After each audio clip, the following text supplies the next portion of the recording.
সব নবীর উম্মত কার বান্দা? আগের নবীর উম্মতের গুনাহ বেশি ছিল না আমাদের? আমি বলবো না, আপনারা বলেন।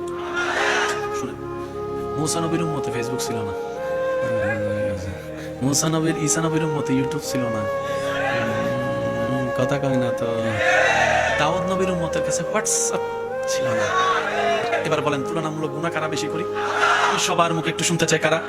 এবার আসমান বলে, জমিন বলে, আল্লাহ তোমার জমিনে তোমার বান্দারা তোমার আদেশ অমান্য করে গুনার পর গুনাহ করে যাচ্ছে। সকালে গুনাহ, দুপুরে গুনাহ, বিকেলে গুনাহ, রাতে গুনাহ, সন্ধ্যায় গুনাহ, ঘরে গুনাহ, বাহিরে গুনাহ, কলেজে গুনাহ, ভার্সিটিতে গুনাহ, এখানে গুনাহ, সেখানে গুনাহ। আল্লাহ তারা গুনায় গুনায় ভরপুর। আল্লাহ তারা যে এত গুনাহ করে, তুমি আযাব দিবা না?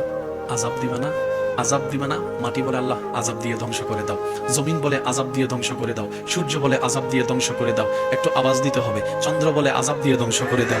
সমস্ত সৃষ্টি বলে আল্লাহ তারা গুনাহ বেশি করে। ধ্বংস বলে যে না।